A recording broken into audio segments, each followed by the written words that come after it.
Sorry, are you with me on the line? Doctor, are you still with us? I'm not sure if you can hear us, but if you can you tell us a bit about the importance or the significance of having these projects created and inaugurated in Upper Egypt? Yeah, it seems like there's a problem with the connection. We're going to take a short break and get back to the show.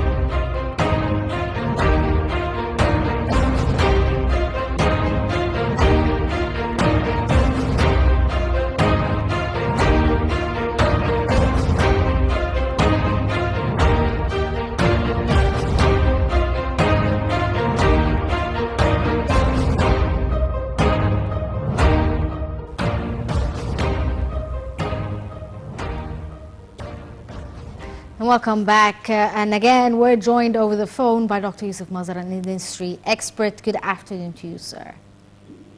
Yes. Can you hear me right now? Yes, terrific. Yes. Glad to be with you on the air again. Are you still with us on the line? Yes, no problem. Go ahead. It seems like there's a bit of a problem with the connection. I'm not sure if you can hear us properly. Now it's all right. The last time it faded out.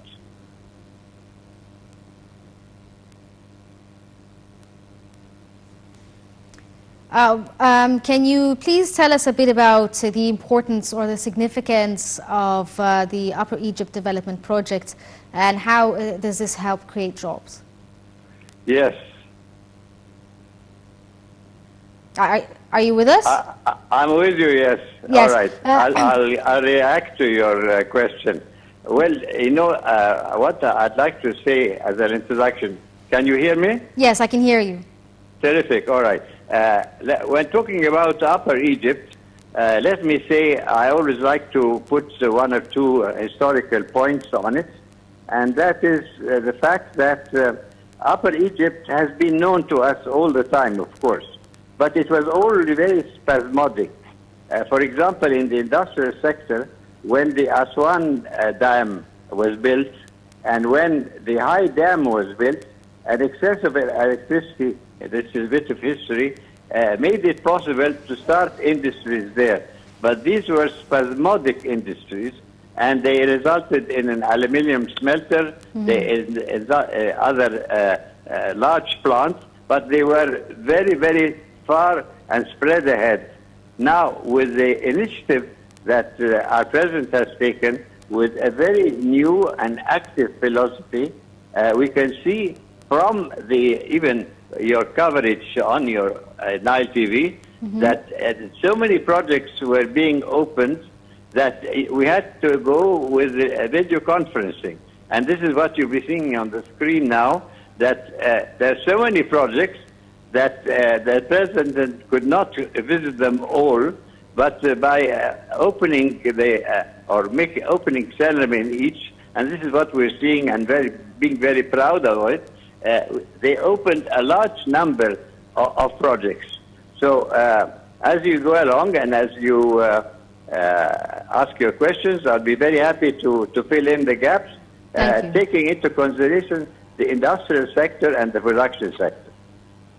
Yeah, sir, what about, I mean, we spoke about developing the industries in Upper Egypt, but why is it significant to also, you know, upgrade and develop the infrastructure when it comes to roads and different axes to Upper Egypt?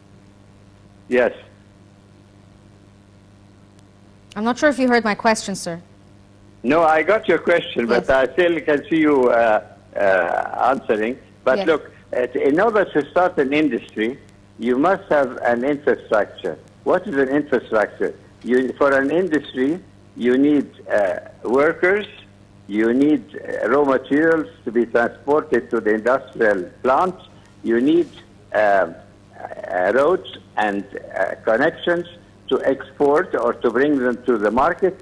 So, and without an infrastructure, industry is completely isolated.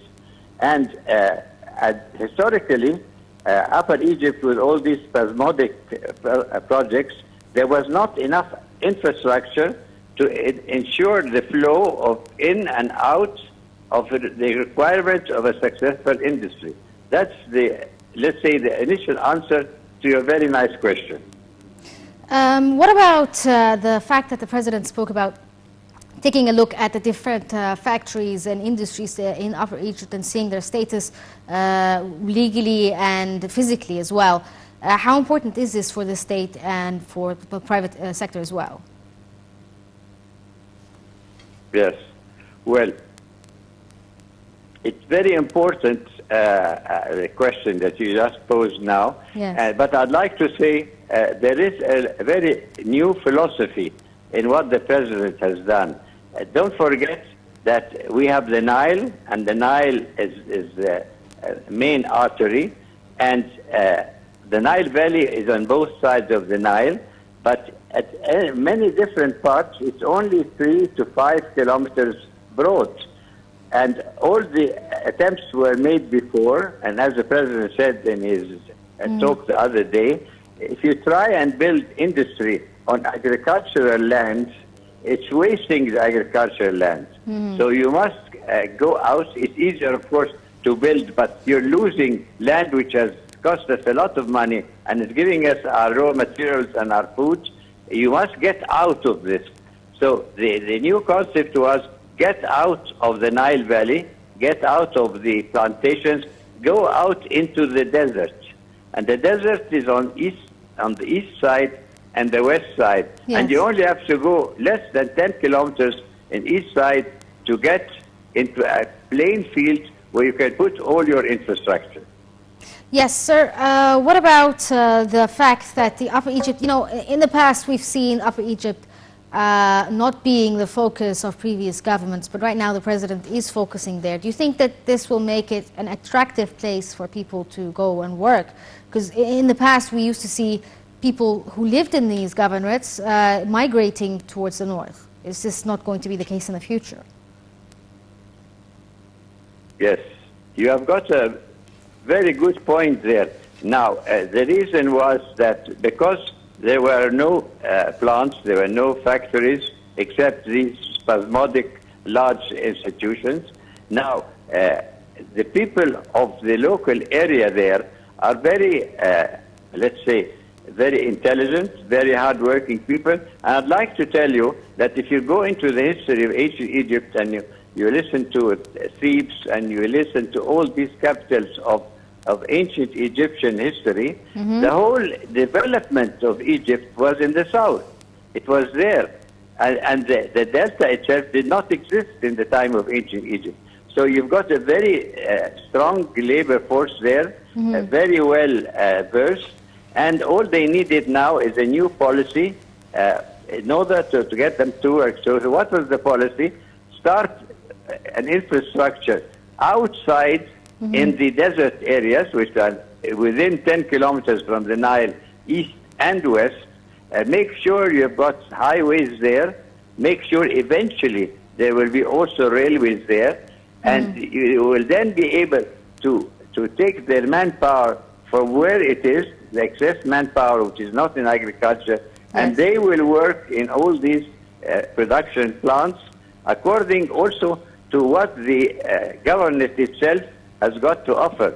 The government has got many different sources of raw materials, etc., and it's going to be very interesting because you're not using agricultural land, which has cost over the years a lot, but you're going into the desert, east and west of the Nile Valley, all the way up to Aswan, and with links between this highway outside, and you can see them on the very beautiful the footage that you're putting now. You can see now all these highways which are linking, and already the signs are up, and they go through, even if there's a ridge of mountains or hills, they go through, they've been cut through, and you've got a very good film which you have put there, which is being used as the background, you can see also the distances, which are not very far.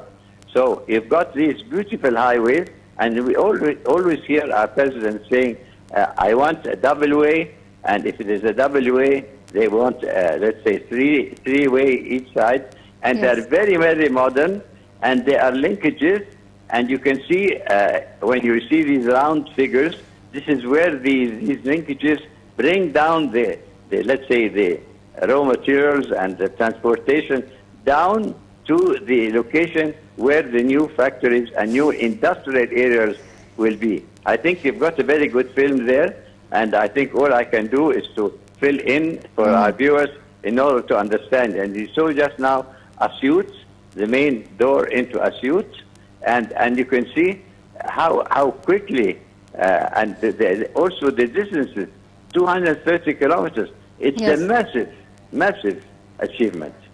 Yeah, but what about the focus? It's not just on industry, it's also upgrading people's lives, and the focus is also on the smaller villages and the rural areas. How important is it that the state focus on these parts of Egypt?